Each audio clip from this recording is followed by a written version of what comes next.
Good PM guys, welcome to my channel. Guys, nakapag-trouble na ba kayo sa mga grounded at shorted na kagaya ng ganito?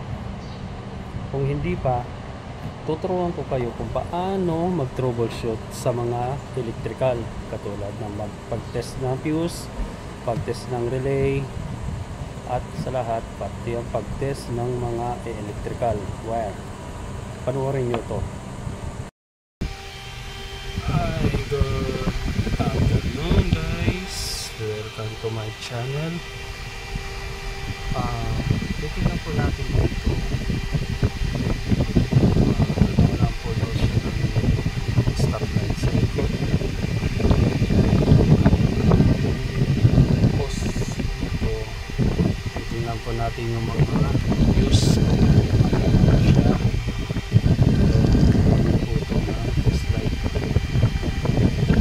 Tapos itong mga to relay, kung mayroon siyang function or wala. Sa pag-troubleshoot, kailangan po natin na gumamit ng test light para hindi tayo nangyayari kung ano yung nagiging trouble o ano mga sakit ng fluid. Kadalasan kasi dito kapag nagkaroon ng shorting ay pumuputok yung mga fuse. Minsan nga hindi na buwan na lang po susunod itong mga fuse. Mga yan. Ang unit po natin dito ay isusugi ka. Yan. Pagkaroon ng pag gumagamit po kayo ng test light, lalo na itong mga test light, kailangan ito naka-ground, naka-varicule siya. Ayan.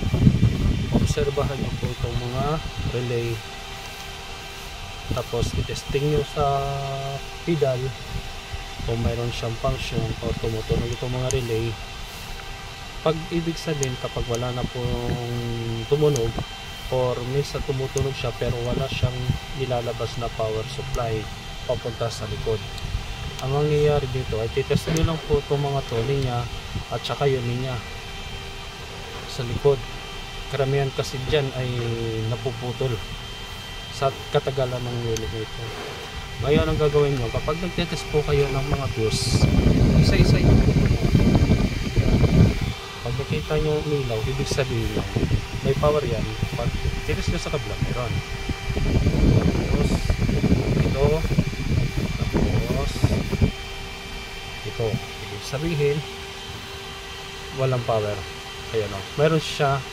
Pagdating dito sa fuse, pagdating dito, kapag fuse ko siya, wala. Tapos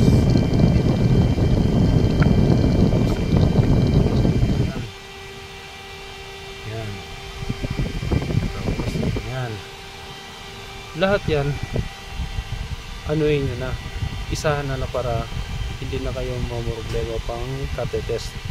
Minsan kasi karamihan dito ay mayroon din busted. Yan, ganyan ang pagtetest ng fuse. Yan. Yan. Yan o, meron. At yan, sa kabila naman meron yan. Yan, isa-isa nyo lang, magkikita nyo yung resulta kung ano yung mga yan nasira. Ibig sabihin may power sila. Yung nakita natin kanina doon sa may kabila, isa lang ang fuse ang wala na putol, wala siyang power supply. Isa-isa nyo lang, kabila niya yan, sa kabila ganun din na talos yan. Kailangan yung isa-isahin yan. Tsagaan nyo lang sa pagta-troubleshoot, huwag nyo madaliin, kasi kapag minadali nyo to, hindi napansin nyo talagang sa basta fuse. Kailangan kahit na medyo matagal-tagal na pagta-troubleshoot, at least tulido yung ating risk. Hindi kayo nahihirapan, ganyan lang yan. Yan, ito mga to sa mga ilaw to. Pag wala to, yung ganito na ito, may sa mga ilaw yan. Yan, meron yan. Yan.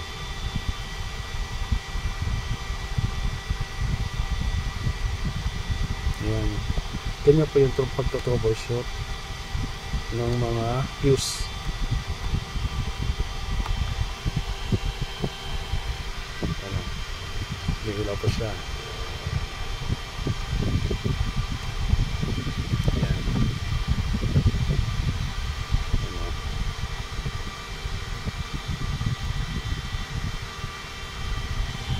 Ganyan po ang pagto-troubleshoot ng mga fuse. Paalala lang po sa mga nag-troubleshooting sa mga motor, tsaka yung mga gumagamit ng mga test light katulad sa mga yung motor. Karamihan sa mga motor, ang pagtitest nila kailangan ito, huwag kayong gumamit ng test light kapag nagtitest po kayo sa ECU. Mahirap na po kasi ang pinaka number 1 sa lahat na kapag nakakonekta yung socket nyo sa ECU at nagtest kayo po itong test light na ito, huwag nyo nang gawing pag test light to. Mayroon po kasing purpose na paggamit ng test light doon sa mga ECU ng mga motor, katulad ng wag click, basta gumagamit ng ECU. Huwag na huwag po kayong gumagamit ng test light kasi napaka-sensitive po ng ECU ng mga motor. Sa mga sasakyan, sa mga kotse din, hindi ito purpose ng mga ginagamit sa test light. Kapag nagtitest kayo ng ECU o computer box sa mga sasakyan, lalo na mga modelo, ang ginagamit doon sa mga pagtitest nito ay ang mga mga multitester at saka yung may mga pag-electronic na test light. Yun kasi ang inaano po noon ay mababa ang watts nun. Kasi kapag gumamit kayo nito ng test light, tapos nagtest kayo sa mga ECU, tapos mga sensor, tapos yung mga module sa mga injector, throttle body, ganyan, ay napaka-sensitive po, lalo na sa mga Honda Click. Huwag po kayong gagamit nito na test light. Ang gamitin nyo lang po ay voltmeter tester, yung mga electronic type, kasi lahat ng po ng mga ginagamit nun ay napaka-sensitive po. Huwag po kayong gagamit nito. Ang gamit po nito, katulad ng mga ganito, sa mga fuse lang, mga ilaw, tapos mga park light, kapag naglilinya po kayo, mga nagaano po kayo ng accessories, mga relay, yan. Ito mga relay nito ay nauna pa yung mga voltahe nito papuntang ECU bago masupplyan ng kuryente ang ECU, dahil nagagaling po ito sa mga relay at saka fuse. Paalala lang po huwag po kayong gagamit nito. Gumamit lang po kayo ng ibang pang test katulad ng voltmeter tester at saka yung pang electronic type na test light. Lalo nito to mga bumbil lang to, mga Filipino made lang to, mga DIY.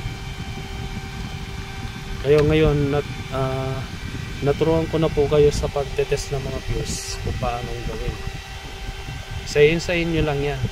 Kaya mayroon na tayo nakita na isang fuse na hindi na siya gumagana, putol siya.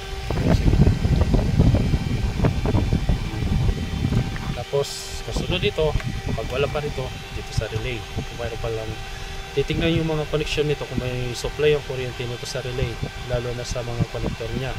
Pangalawa, minsan karamihan dito ay gumagana yung mga relay pero wala siyang nilalabas na power supply, yung mga relay nito.